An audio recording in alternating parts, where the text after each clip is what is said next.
Hello, I'm Darwei Qin. I'm going to film this video to show my research on the ethical problems I choose. My topic is, should human organ sales be permitted?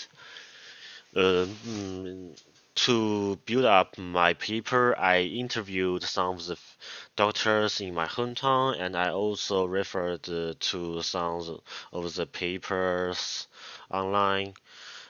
And let me see. This is the first article I refer to. I think this article is from some doctors who are supporting the organ market to be set up so that more lives can be saved. And this is the second paper. I think the authors are law and humanity professors. They are trying to make clear the ethical problem behind the market, and they are against the setup of the market. So let's begin talk about my paper. So first, I want to talk about my interview with my local doctors. Um, Let me see. In this paragraph, I interviewed some of the doctors in my hometown to have a simple view on the local conditions. A direct response is that few people are willing to donate their organs without an incentive system. Usually, people who donate their organs will get approximately um, $15,000 as financial aid. All the donations and transfers are processed by the hospital, meaning the donor and the receiver remain anonymous. Doctors who I interviewed said they do not really have moral burdens. One of them experienced a time where it was legal to get organs from prisoners under sentence of death. At that time, the only thing they cared about was to make the transplant as soon as possible to make the transplant process safe. And they also talked about whether organ transplant is a best cure. Actually, we have some replace therapy, such as just, just like taking medicines and receiving physical cure weekly to remain alive. Cause organ transplant is just to make sure you can live longer for like years. This doesn't mean a totally cure. So it doesn't mean that organ transplantation is so good as people have imagined. And so let me talk about the points against the market.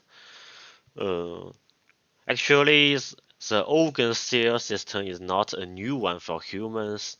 This system has run for decades illegally. People have found problems in this system besides moral considerations, which are the problem of equalities. We know that if we allow a certain kind of sale, there must be financial problems. There is nothing different with the organ market. We have seen a phenomenon that people in developed countries usually seek for their transplant in developing countries. First of all, organ sales are also prohibited in developing countries, so they also meet the problem of the lack of donation. Actually, most patients seek for a cure there do not really care about where their organs come from. As we can imagine, there must be an illegal market. From the doctors I interviewed, one of them said every year he accepts 6 to 7 patients who cannot claim from where they get their organs transplanted. As doctors, they do not need to make clear where their organs come from, but they know there exists a market.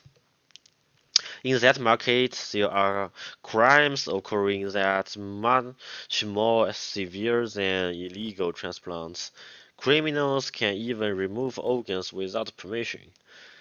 They just seek for random victims, just like hunting in the wild, regardless of the existence of an organ market. Trading is still occurring every day out of the desperation. Thus, in order to bring attention to worse crimes, such as organ hunting, the organ market must be legalized. Since we are talking about equality, we do not care about the other criminals. We just focus on the market itself. Imagine in such an underground market, on the one hand, patients are paying tens of thousands of dollars to buy an organ, which means patients are rich. On the other hand, a millionaire may be kind enough to donate his or her organs after death, but they will not sell their organs for money. Only poor people sell their organs, as we all know. Back to the equality problem, an organ market increases the inequality between the poor people and the rich. Also, with the market set up, fewer people are willing to donate their organs for free, which means poor people who cannot afford to buy organs will face even a more severe situation where the lack of organs increases. The rich can buy organs to live longer than poor people. It is like rich people are feeding poor people as a source of medical care, just like people are feeding animals as a source of food. Here it comes from the dignity problem.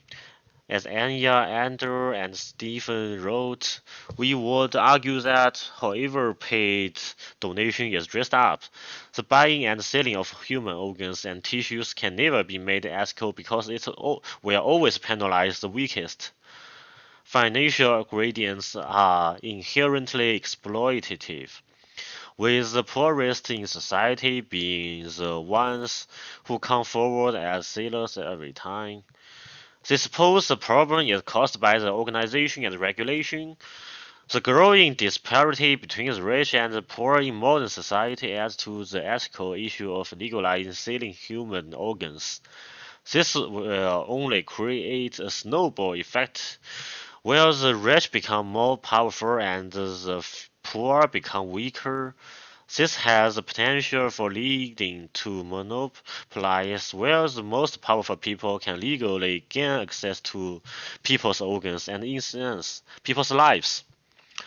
So, success is obviously success moral standards problems in this market, and the doctors who support the setup of the system also have standard moral. I mean, the doctors who are supporting this system also have the same moral standards as most common people. Then why do they support the setup of such a market? Let's look at this picture. From 1995 to 2007, the gap between the demand and the supply are increasing.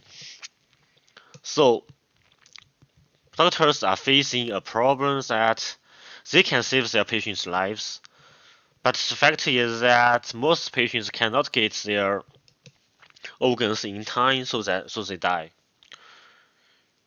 But a market in such a market can save this problem. Uh, an example is Iran. Iran is the only country in the world where there exists a market which is pseudo legal, where people can donate and sell their organs. A most straightforward phenomenon is that the kidney supply can meet the demand, which means the patients can get the best cure in time. They do not need to waiting until their body conditions become worse and worse. Patients in other countries wait for years to look for a suitable kidney if they are lucky enough to find a donor. After years of dialysis therapy, their body conditions may not allow a transplantation. But in Iran, the supply meets the demand, so there does not exist a waitlist, and patients get their organ needed the first time they want to receive an transplantation. Iran's case provides evidence that an organ market can offer more life-saving organs. If we can ensure the safety and regulation in this market, we can save more lives. For me, I'm totally against organ sales. There never exists a principle to value an organ on one's body. I think this is the most important point. People can sell organ at a certain price, but is the price the real value of the organ? I don't believe so. The sales system is a system where rich people exploit poor people's health. If one day in the future people develop a technology that we can clone an organ in a petri dish and it can be transplanted onto bodies freely, I mean it is safe and it can replace the original organ and it runs well for decades, then organ has its price. This is just the price to clone and to transplant the organ you cloned. But at that time, anyone will not need someone else's organs as a source. In conclusion, I need organ sales is not possible with today's technology. However, if we can develop organ cloning in the future, then the ethical implications of human organ sales becomes less of an issue. That's all.